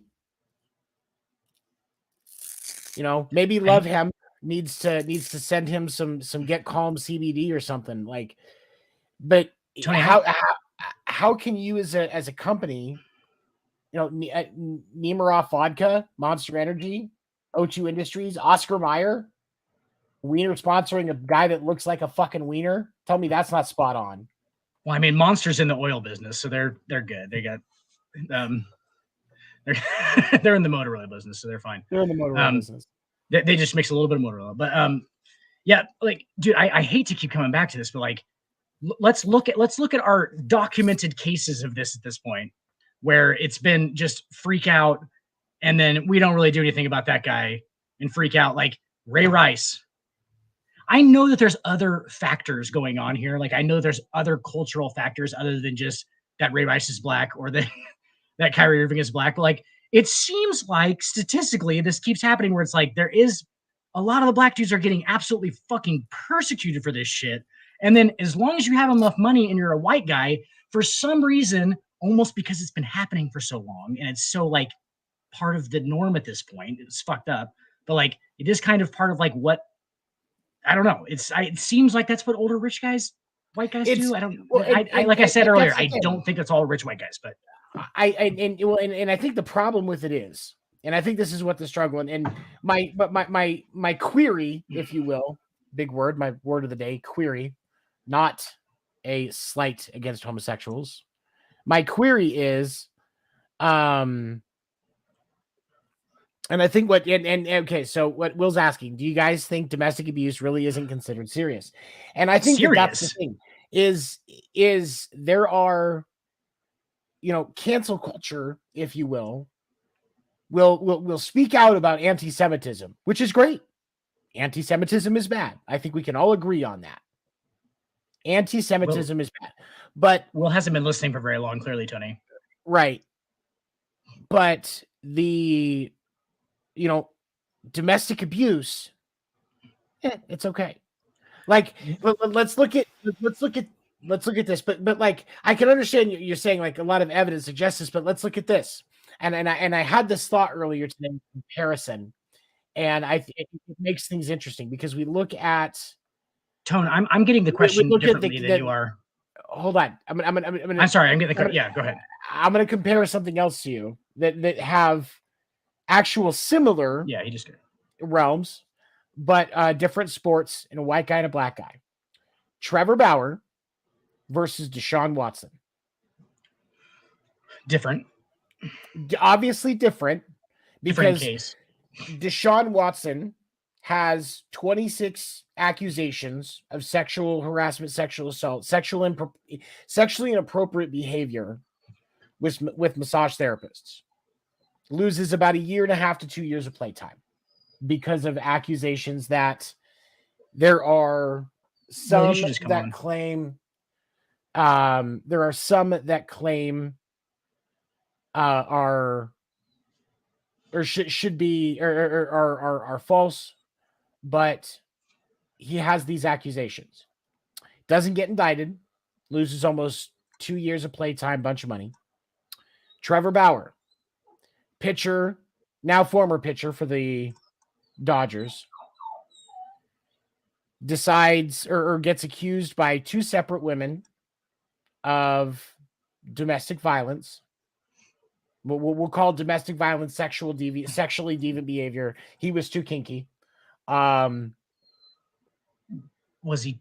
I mean, and he loses out. He misses. The grand total for his suspension is 144 games that he is suspended. His team fires him, essentially, because that's what the Dodgers did. They fired him and justified it by saying that they don't, that basically because of his sexually deviant behavior. But Julio Urias, who is neither white nor black, he's Hispanic. There is video of him beating his wife. And he is a starting player for the Dodgers. He did not lose his job. Hell, his suspension wasn't even that long. So where's the fucking consistency? That's my question. See, I would like to get clarity on Will's question, because the way that I took it was that he was actually asking if we thought it wasn't serious per our conversation so far. Does that make sense? Like, so he really was only hearing the last little bit of it. Right. And to answer your question, Will, no, I do not think it's considered as serious as other things are and should be. Right. But he's, I think I took it as he was actually asking us. I know that he knows us as people and knows that we're not okay with domestic abuse. That's right. But that was like how I was taking it originally. But I see where you're going with it, and I like it. And that's actually the route that should be taken. It seems like the weird stuff. Like, that's what I'm talking about with the status quo shit, dude. I feel like this has been going on for so long. This is one of the oldest practices. Like, men beating their wives is one of the oldest practices of all time, unfortunately, right? It really is. Right. It's like the oldest fucking thing in the book that's like bad. Like, you're a piece of shit if you do this. It's so common in patriarchal societies. Yes. Right. And like, so I feel like is it not serious? Yeah, it's obviously serious, but like, is it taken more smoothly than anything else? Yes. Unfortunately, like somebody says something like the Holocaust isn't real, and people lose their minds for an opinion based on ridiculous fact, right? But you can go out and physically harm your spouse, and for some reason, this is, I mean, just like alcohol in society. It's like alcohol in society and weed.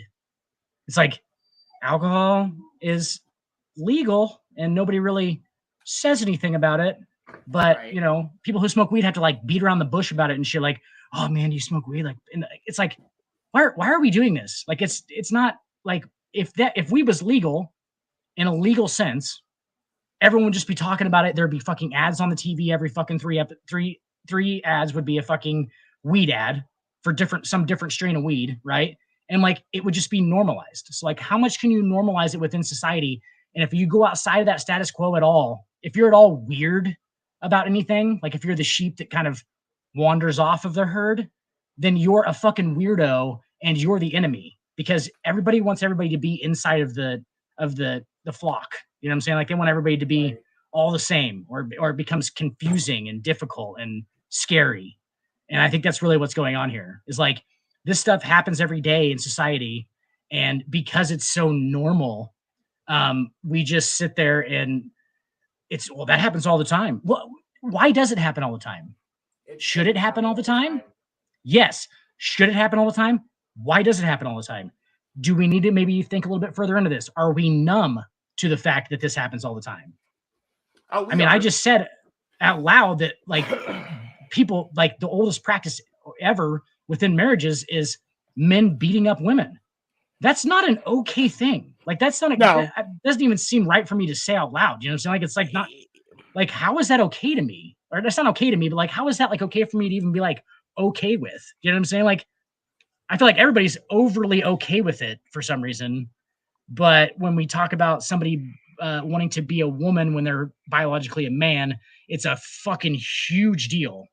Or somebody talking about an opinion on anti-Semitism or an opinion on what actually happened during the Holocaust, it's an opinion. I mean, yes, it can spread if you're influential, but at the same time, like it's not an actual act of violence. Like you were Yep. saying, like it's not an actual act of violence. So As and here's the thing that I will say. Words are impactful. Words can hurt. Words can damage. But it is a hell of a lot easier for me to deal with the fact that I was bullied through most of my school and people said mean shit than all of the times I was assaulted, the times I was abused, the times that I was sexually assaulted. Those are that is physical damage that is happening. That is, understanding that you can look at a certain body part and it will trigger a memory. You can walk into a certain place and it triggers a memory, and you have to curl up into a fucking ball because you don't know what else to do. right because But go ahead.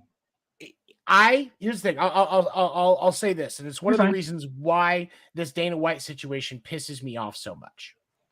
I was called a fag and a queer and all of those other homophobic slurs for most of my childhood when I got bullied. I'm talking to the point where there was a period in my life where I legitimately wondered, do people just fucking see something that I don't? Right. Yeah. So I understand that words have an impact. They literally made me question if I was gay or maybe even bi. How crazy. Words have an impact.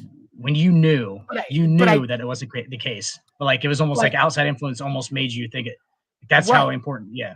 Yeah. But I guarantee you that on my that I still have more of an impact by the fact that on my 5th birthday, I watched my stepfather slam my mom against a wall and put a butcher knife in the wall next to her head. Which one do you think had more of an impact on me? The physical violence or the mental violence?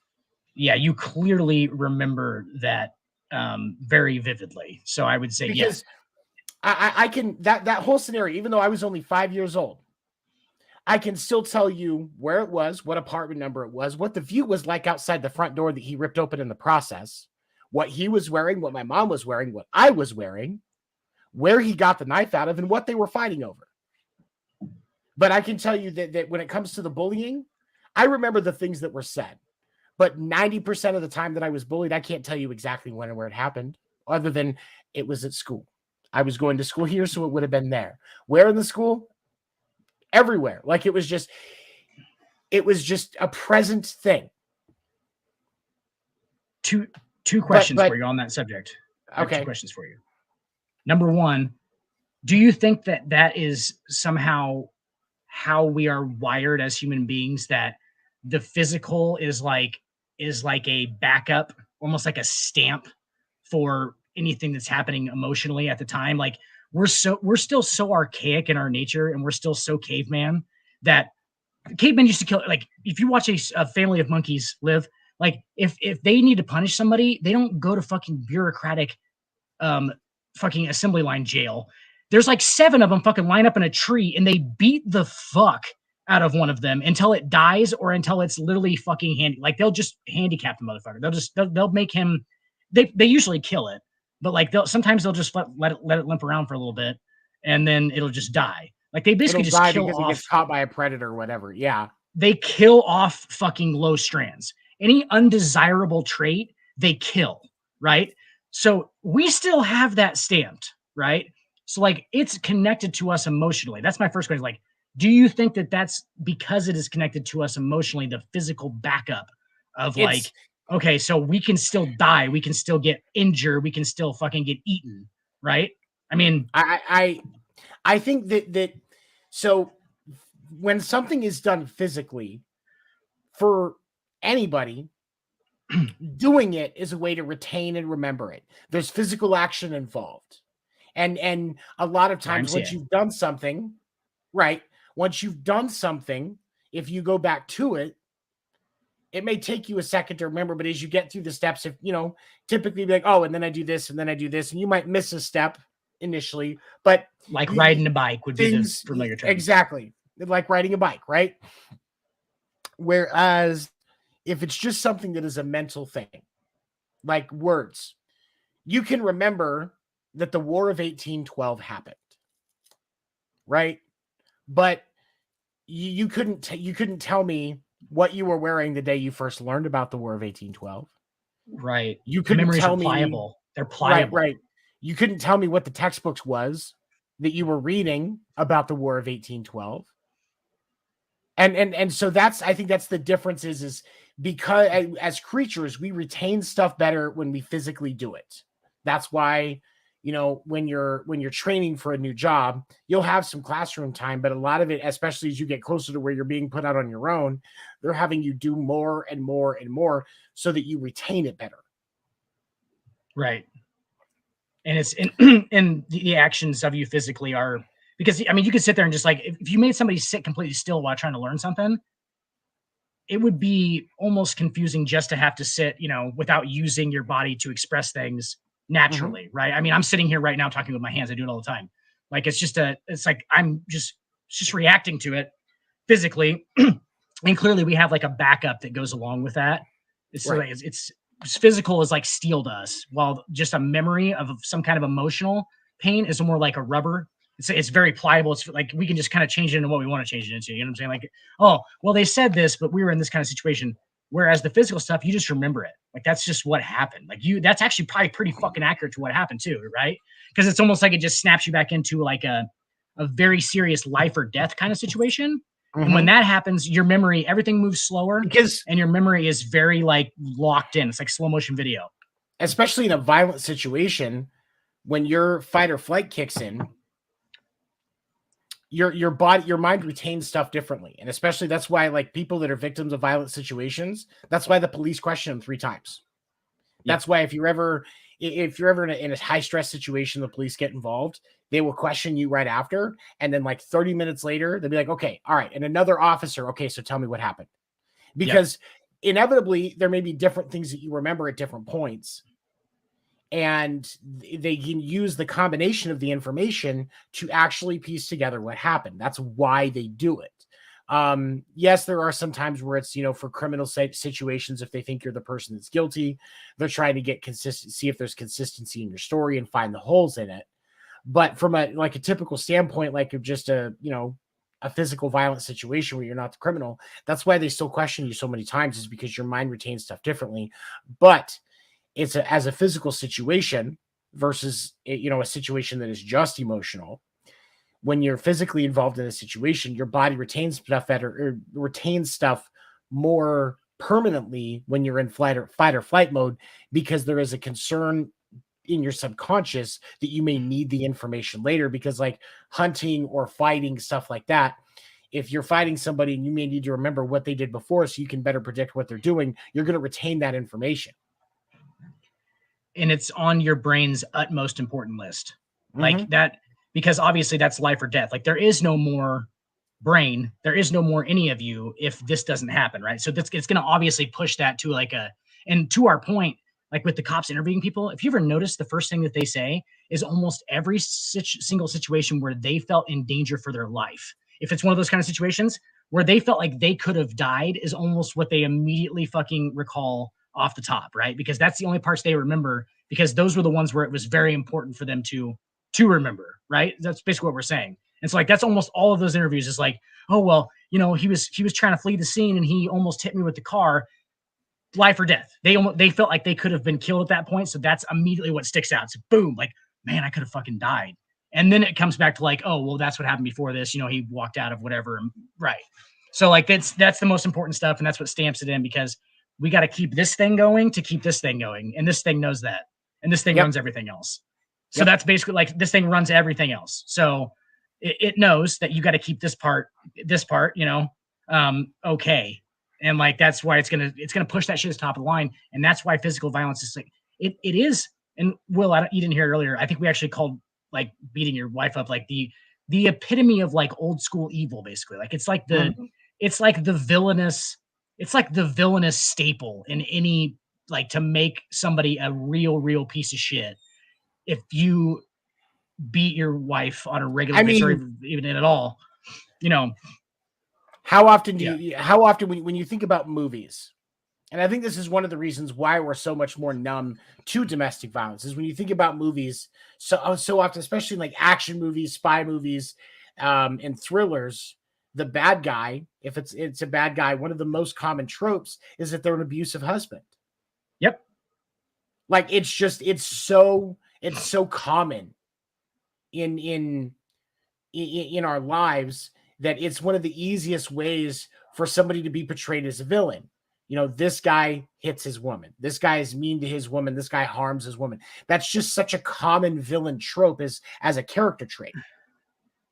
And fundamentally, it comes down to the fact that they are intentionally picking on something and beating something down that is lesser than they are. So like they know that this thing cannot harm them, and they are still being malicious to it intentionally, backing it into a corner, beating something that's down, like beating a wounded animal, that kind of stuff is like, you're not supposed to. I think that it was Freud who said that you're not, like, normal human beings are not adept to actually beating something that is already broken. So like most human beings can't sit there and, like, if there's somebody injured in a corner and like they're really injured, that they can't just keep beating on them. That's not something that they walk away from the situation, right?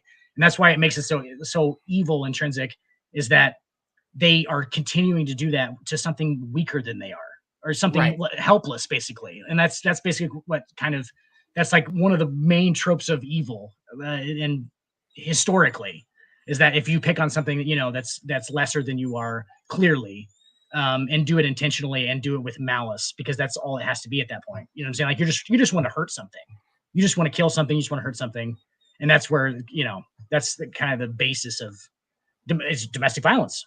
Because dude, is Dana White's wife ever gonna fucking ever be able to fucking beat him up? Ever? Right. In the history of her life, is she ever gonna be able to? Probably not. I mean, until he dies of a heart attack at like 58, because his fucking heart's probably the size of a fucking shoebox. Because he gets to the point where he thinks he can do China white cocaine and he can't. Well, he's probably doing China white cocaine, like dripping some fucking anabolic, some Testofen on top of that shit, snorting it all together, or just scooping it all up in the syringe, putting it in his butt. That'd be a hell of a high, huh, Tony? We should try that next time we get together. No. Let's do some blue magic. Put some blue magic in there. Then we'll get some good cocaine. Then we'll just start a cycle. No. Start doing some bench press reps in the garage. You don't want to do karate in the garage? I mean, karate in the garage is one thing, but drugs and lifting weights in the garage just sounds horrible. Bro, so much fun.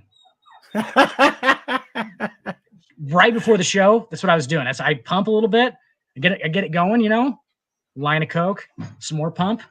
No, I don't own weights. I'm kidding. I don't do that. I've never been a fan of working out. Have you ever liked working out? Like, have you ever legitimately liked it? Actually, there was a little while when I was it was like 1920. I had a guy that I was friends with. Like, we'd go to work during the day. Like, I either like we stayed at each other's places a lot, and he and I like, and then when we weren't working, like there was he was the one that got me, like I was on supplements. I was actually probably in the best shape of my life at that point because he and I were working out so much. That was the closest I was ever to having abs. And then I met Martha and it all went downhill. But you actually enjoyed it. But I did. It was, and that's the thing is there are times when I get into physical activity where I really enjoy it. I used to do this thing called it's called the Adrian Empire. It's kind of like SCA, it's LARPing and stuff like that. But the group, it was we used live steel and we actually beat the shit out of each other in medieval armor. And so I'm wearing 100 pounds of armor, carrying a blade and a shield and fighting people. And like the blades were dulled and there was a safety on the tip and stuff like that. So we didn't actually hurt anybody as far as like piercing skin, but we beat the shit out of each other. And that was, I had a lot of problem with anger at that point in my life. And that was one of my ways where I got out, because there was every week on Wednesday nights, we would meet at a local park, set up our fighting arena, and we just beat the shit out of each other for 2 hours. And that was the most amazing thing in the world. I slept like a baby every time. I was going to say, and afterwards you felt great. Mm-hmm. Yeah, I mean that's all that football ever was to me. It was like I didn't like ever love playing. It's like it was just it's a good release. It's fun for one, right? Yeah. But you have to play it at a higher level. You obviously have to love a game, and that's what we talk about all the time. It's like absolutely, Kyrie Irving doesn't love basketball. Like you have to do it as a living eventually. Like this isn't a game anymore. It turns from a game into an actual like job for a lot of these guys, and it's like becomes it burns them out on it. I think that I do think that Kyrie likes basketball. He doesn't love basketball. He likes basketball, but he doesn't love professional basketball. There are plenty of other things he would rather be doing, but the game that he plays professionally is a means to an end for him. And he's one player, and here's the thing: if Kyrie announced tomorrow that he was retiring, the Nets would have a hard time for the rest of the season. And basketball would be sitting there going, what? Kyrie's no longer playing? That's crazy. But by the end of the season, nobody would be talking about Kyrie. Unless by chance the Nets made the NBA Finals. Which even then it would just be, man, they made it without Kyrie being here for most of the season. That's all it would be. And it'll just be mentioned. It'll just be mentioned, and then it'll be an afterthought. And then it would just, Kyrie would become more and more and more of an afterthought very, very quickly. Dana White runs an entire sports organization. So even if the entire organization. So if Dana White could pull a Vince McMahon tomorrow and step away, it's UFC and Dana White. Dana White could sell UFC, just like Vince McMahon is allegedly trying to sell WWE. Anybody that's watched WWE for any length of time outside of the last 6 months, when you think of WWE, Vince McMahon is the first thing you think of. Yeah, that's the level that he is at. Well, I think of Rikishi. I'm just kidding. Rikishi and I mean, now if I had been one of the wrestlers that had to get Rikishi's finisher, Like, I would probably never forget that. That would probably also be the first thing I thought of when I thought about professional wrestling if I was ever on the business end of that. The stink But face or whatever the it stink is, face, whatever it was was. that what it was called? I couldn't I think it remember was what it called the was. stink face. Yeah, where he ran I think and that sounds split right. his Yeah, ass. It was called the but stink face. for the average person, when you think of WWE, you think of Vince McMahon. Even after WWE sells and whoever takes over it, Vince McMahon is still going to be one of the things that you think of, at least for a long, considerable amount of time. But UFC is Dana White. The UFC is Dana White. He could sell, and UFC is Dana White. That's just what it is. There's a hell of a lot more of an impact on Dana White's actions and his exposure and than Kyrie Irving. And so it doesn't make sense to me that there would not be any pressure on sponsorship companies to pull their sponsorships of UFC. That should at least be getting floated around. Give me somebody. DraftKings, you know what? Whatever. But Harley? Really? Modelo? See, I get what you're saying. I get what you're saying. Yeah. ESPN's owned by Disney. That's supposed to be the family network. Where is your opposition? Where is your condemnation of Dana White? Where is it? Right. I think you're proving a point here that you're not really trying to prove, and that is that it isn't about what position you are in your particular organization, if you have sway or not, because obviously these two guys obviously have some kind of, they have some kind of sway in their respective. Kyrie has an impact, but Dana White has total control. There's so much more to his. Right. I think that it's about the action at this point, and that's what I think is ridiculous about it, and that's what I think we've been trying to say kind of the whole time is like, I think it's more about the action. I don't think it's about the actual stature of the person who's doing it. I think it's more about the action that they're doing to most people. Does that make sense? And for it to be like, it's confusing that would be the more heinous one. Just suggesting something that is obviously a misguided opinion over physically backing up a misguided opinion. Like a very misguided personality trait physically and beating somebody up. Your wife.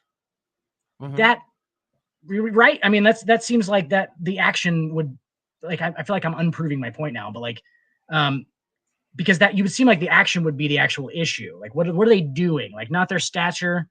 What are they doing? Dana White, obviously, yeah, he's the Vince McMahon of UFC for sure. That's what it is.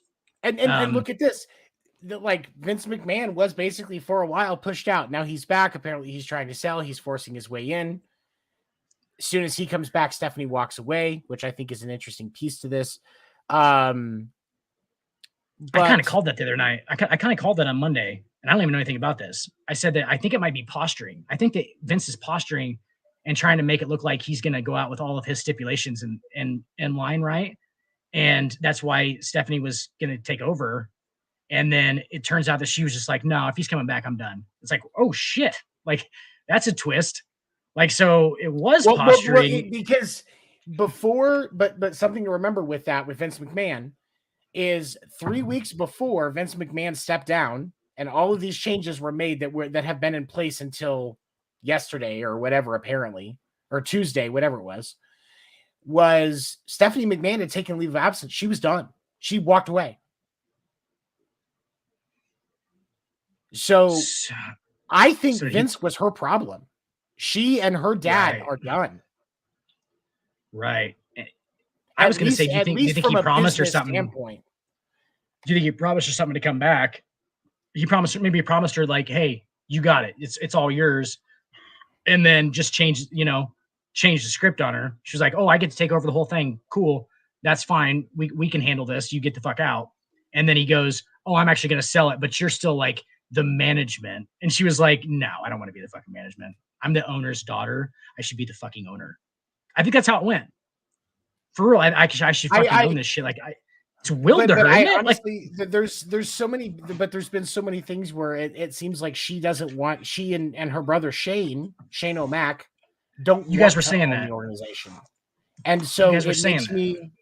It I don't know. It's a weird situation, and it makes me question a lot with it. But okay, so as we wrap up today, in to succinct my thoughts, what Kyrie's tweet was bad, but Dana White runs an entire organization. Kyrie could leave NBA tomorrow, and within a year, he's not going to be a hot topic of conversation. Dana White is the reason UFC is in existence as it sits right now. If Dana White sells UFC, Dana White is still going to be the first forefront piece of everybody's mind. So Dana White should at least be held to the same standard that Kyrie fucking Irving is when it comes to doing something that you're not supposed to do. Why isn't UFC losing sponsorships? Why are they not losing money because of this? Because Dana White is the face of that organization. So he should be held accountable. Absolutely. But to back up my earlier points, I mean, look at Dan Snyder. That's some clear, mischievous, fucking halfway evil fucking behavior. Nothing's happened to that motherfucker. He ain't losing a dime. I mean, he's just being forced to sell his business. They can force you to sell your business, but like, ooh, you sold your business for $3.4 billion. That's a real punishment. Like, he doesn't give a fuck about the Washington Redskins. Sorry, Washington said whatever they are now. Commanders. Yeah. Formerly the Redskins. Dan Snyder owned them when they were the Redskins, everybody. PC police. But yes. Like, it just happens. Like, if you're the owner of the fucking thing, nobody can really touch you. Unfortunately. I mean, because you know what I'm saying? Like, sponsors, but that's why I'm calling out sponsors in this scenario, because they can. This one's different because he owns the whole fucking thing. Right. And that's the thing is they can. And like with Washington, the sponsors could, because that team can't function without those sponsors. That's where money in professional football is made, is the companies that are sponsoring you in your TV deals. And if you lose a bunch of sponsorship and the TV company is going, I'm not so sure about this, you're going to have a hard time paying those $25 million a year players their money. Checks are going to bounce real quick. And unless the NFL is backing you up, which has happened before, correct? I mean, that's like, unless the NFL is going to pick up the bill, which shared revenue is king, but I was going to say, like, with the Commanders, would they pick, like, is that a prestigious enough franchise for them to pick up the bill with the backlash they're going to take because of Dan Snyder's behavior? It's like, that one's questionable. But like, if it's the fucking Lakers or something, dude, they're gonna foot the bill. If sponsors drop out, they're gonna foot the bill, right? I mean, just to keep that organization afloat, basically, because they know that in the long run that organization makes them money. Right, but then they're going to turn around and make the ownership sell. You can't do that right now with UFC. So what you do is have sponsors say, look, either you sell and step completely away, or we pull all of your deals and you lose everything, and all of these people that are currently depend on you for their work lose their jobs. That's all. That's what you have to do, because it's the only way that you can create action. And maybe he just says, you know what, fine, do what you guys are going to do. I'm still going to keep trying. And he tries to self-fund it for a while and hope it goes away. But it at least makes a point and tries to at least put a semblance of reality in front of this person, that there are consequences for their actions. Right. And at what point is somebody going to make a fucking stand, though, Tony? You know what I'm saying? Like, I understand. Like, I'm completely with you. Like, they can fucking threaten the guy and, do as much as they want to do with, like, oh yeah, we're going to pull your deals and all this shit. But like, and he just, what if he just, like you said, goes, but here's, do what you're going to do. So when you think about the UFC, okay, it's an entertainment business. Yes, it's a professional fighting, but it's an entertainment business, right? Right. If ESPN goes to Dana White and says, we are no longer showing your fights. Okay. I don't give a fuck. He's on pay-per-view. Right. So, but that's the thing. All of their stuff right now goes through ESPN. When you buy a UFC pay-per-view, you have to buy it through the ESPN app. So he loses his entire distribution in one fell swoop. All his profit, really. And he can try to go back to doing just the pay-per-views and try to get a network to pick up Fight Night. But when a company like ESPN makes a statement, people listen. And people listen, and a lot of these other side networks are actually owned by the company that owns Disney anyway, or by the company that owns ESPN, Disney anyway. Right. So you're going to have a much harder time distributing your product. If you can't distribute those fights and make that money back off of those pay-per-views, you're not paying fighters $6 million a fight because of ticket sales. Yeah. Just like you're not paying Patrick Mahomes $450 billion over 10 years off of ticket sales at Arrowhead Stadium.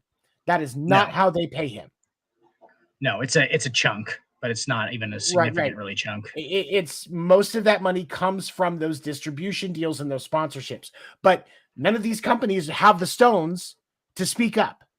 They all would rather sit in a corner, but when somebody says something that's anti-Semitic, then they'll come running because it's a fucking posture. And because he's a player.